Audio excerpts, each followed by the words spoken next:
La société humaine est une vaste cour de récréation. C'est le lieu des compétitions narcissiques et pour le statut et du drama. J'ai vraiment cette intuition depuis à peu près mes 10 ans quand je suis entré au collège et je me suis rendu compte que les gens autour de moi jouaient à paraître plus mature, plus stylé qu'ils n'étaient en réalité. Au primaire, c'était encore à peu près innocent. Notre ego n'avait pas eu le temps d'enfler à ce point. Ça s'est confirmé par la suite au collège, encore plus au lycée, encore plus dans les études supérieures. Ça continue d'augmenter, on va dire, ensuite dans la vie active. Et j'imagine qu'au bout d'un moment, la vieillesse et l'approche de la mort calme un peu les individus. Je vois en tout cas une forme de sagesse, d'acceptation et d'humilité qui revient chez les personnes qui commencent à sentir qu'ils en ont plus derrière que devant quand on dit, et je parle là bien sûr de temps de vie, pas d'autre chose. D'ailleurs au collège, on nous avait fait lire un texte issu de Jacques le Fataliste dans lequel Jacques explique à son maître que les humains ont besoin en gros d'avoir quelqu'un en dessous d'eux sur qui taper, sur qui décharger leur agressivité et que la personne en bas de l'échelle sociale pouvait toujours décharger sa colère et sa frustration sur son chien. J'avais levé la tête de mon texte, j'avais regardé autour de moi et à la recherche justement d'autres collégiens qui auraient on va dire, eu la même révélation que moi, à savoir, waouh, ce Diderot a quand même raison.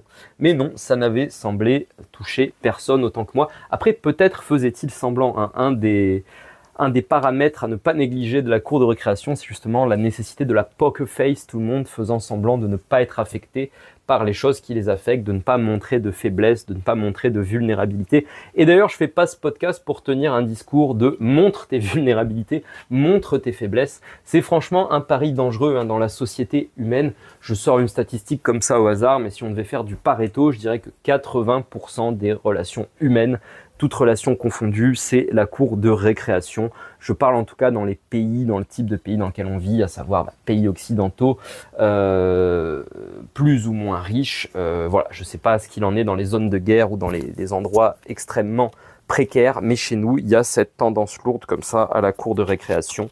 Et il faut apprendre à naviguer avec, ça fait partie du game. Et justement, il y a quelque chose d'assez difficile dans notre vieille Europe. C'est un peu ça le sujet, le cœur de ce podcast.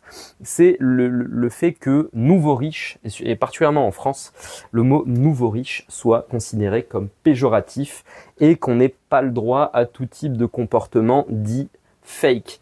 Je m'explique. En fait, un nouveau riche, quand on y pense, c'est une bonne nouvelle. C'est quelqu'un qui a réussi à s'extraire d'une forme de précarité ou en tout cas à s'élever au-dessus de sa condition sociale. Et on devrait célébrer l'existence du nouveau riche en se disant c'est bien le signe que El Famoso ascenseur social fonctionne. Pourtant, c'est vu négativement, mais bon, de toute façon, si tu es de la old money, tu es aussi mal vu par cette espèce de vilainerie typiquement française, d'en vouloir au roi, d'en vouloir aux nobles, d'en vouloir aux seigneurs. En gros, on est un pays qui dit « n'est pas d'opulence ». Voilà, pour résumer. Et tout ce qui est fake, je pensais à ça récemment quand on parle du phénomène des incels. Alors, les incels, c'est de la novlangue, hein, involuntary celibate, célibataire involontaire. Qu'est-ce que ça veut dire ? Qu'est-ce que ça recoupe, célibataire involontaire? C'est ce qu'avant on appelait un moche ou un bolos. Hein. En gros, c'est la personne qui est en bas dans la compétition narcissique justement de la cour de récréation et avec qui les gens veulent pas traîner et a fortiori les femmes veulent pas sortir. Voilà, c'est le mec qui a pas tout qui roule pour lui, tout qui est extrêmement facile. Et justement dans la culture américaine, toujours pour revenir à elle, il y a l'idée qu'on peut atteindre le fameux fake it till you make it. Hein. On peut augmenter son niveau de beauté, de charisme, de statut. Déjà, on peut commencer par se construire un corps à la salle, on peut se faire des soins du visage, voire pourquoi pas, ils en sont assez friands, de la chirurgie esthétique. En gros, on peut se pimper, voilà. Il y a une espèce de relation à soi qui est une relation objet qu'on va décrier, nous, dans la vieille Europe, en disant nous ne sommes pas des objets, certes, mais en tout cas qui permet à des gens de se sortir un peu de leurs conditions et d'aller vers le haut. Là où, justement, en France particulièrement, il faut jouer la nonchalance, il faut montrer qu'il n'y a pas eu d'effort, qu'on est cool comme ça, sans forcer, et tout signe d'effort est vu comme étant suspect, et donc comme étant inauthentique, et donc comme n'étant pas vraiment cool, et on reclasse les gens dans la catégorie des bolosses. Alors ça, c'est pour la compétition narcissique de la cour de récréation humaine, mais on remarque que c'est un peu valable dans beaucoup de domaines, hein, typiquement. Ben voilà, les gens qui veulent démarrer, par exemple, l'écriture, on entend souvent « toi écrire, mais qu'est-ce que ça veut dire ? C'est pas ton truc ». Comment ça tu veux en gros, comment ça tu veux devenir spécial? Reste un moyen, reste en milieu de courbe comme tout le monde. Les gens qui se mettent au sport, c'est pareil. En gros, chaque fois que vous avez envie de réécrire votre identité, parce que vous n'êtes plus satisfait de ce que votre identité vous rapporte, justement, de vous vis-à-vis de vous-même ou vous vis-à-vis du groupe social. Il y a des identités qui peuvent devenir inconfortables et ça peut nous pousser au changement. Et ça, c'est souvent mal accueilli. Voilà. En gros, il y a l'idée de se dire, il y a un jeu tacite, il ne faut pas en parler, il faut faire semblant qu'il n'existe pas. Si tu en parles, tu es éliminé. Et dans ce rôle, il faut accepter, sans broncher, eh bien, le rôle qui t'est attribué. Voilà, dans la pièce de théâtre sociale, il faut jouer le rôle que la majorité a décidé de t'assigner et ne surtout pas te rebeller contre ça, ne surtout pas espérer faire mieux, ne surtout pas changer, continuer de nous rassurer, d'être prévisible. Mais eh bien, la prévisibilité, c'est, on va dire, l'inverse de la souveraineté, du pouvoir personnel. Et d'un autre côté, il y a ce discours schizophrénique qui est, on salue, voilà, on fait des séries sur les Pablo Escobar, les gens qui ont justement accepté de sortir du cadre, d'être imprévisibles.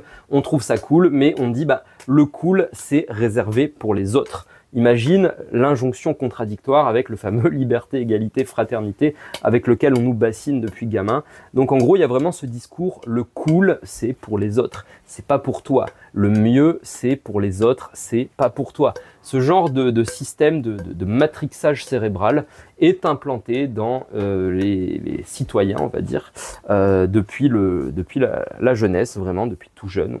On est comme ça tellement bombardé de messages contradictoires que je vois beaucoup d'humains renoncer au cool. Je vois beaucoup d'humains s'accommoder de leur statut un peu bolos, un peu victimaire et limite tirer un bénéfice amer de cette bolossitude, de cette victimisation et s'interdire d'essayer, s'interdire d'échouer, s'interdire de réussir. Et tout ça est extrêmement triste. Je pense que notre excellence, notre génie civilisationnel vient justement de cette envie de repousser les barrières, les frontières établies, d'oser, de tenter, de découvrir, d'expérimenter.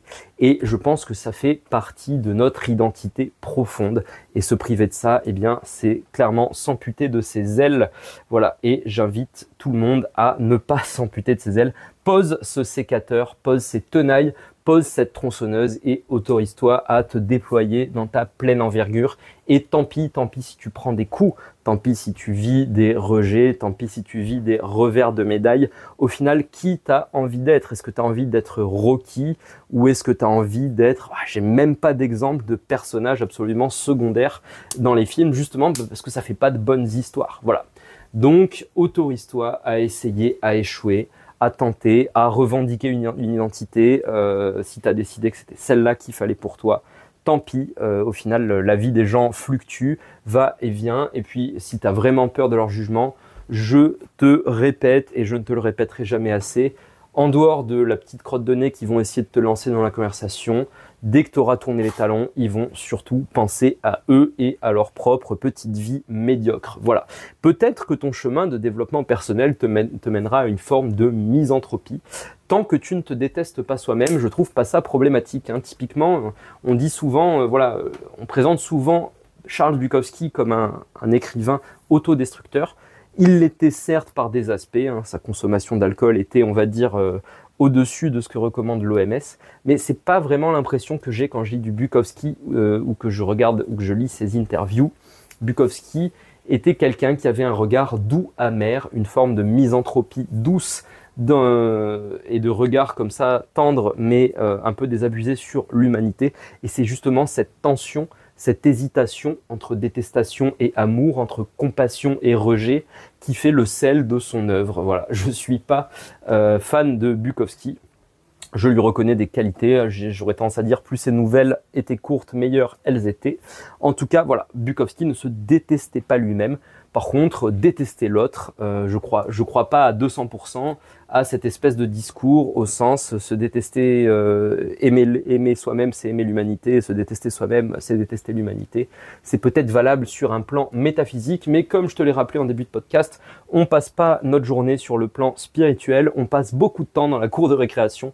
Et dans la cour de récréation, la meilleure arme que tu puisses avoir, le meilleur bouclier, c'est justement de croire en ta bonne étoile, de croire en toi-même et de pas trop écouter les critiques des haters. Voilà, c'est bien d'avoir des haters.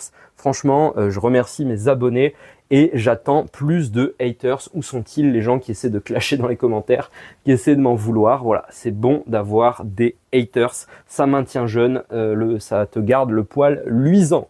Merci d'avoir écouté ce podcast en entier. Justement, si tu as envie de faire un peu mal à ces haters de Google, n'hésite pas à partager cet épisode ou n'importe lequel que tu aurais aimé à tes proches, à ton cercle. C'est ça qui me permettra de grandir et d'enfin acquérir cette armée de haineux à clasher inlassablement. J'ai hâte de ça.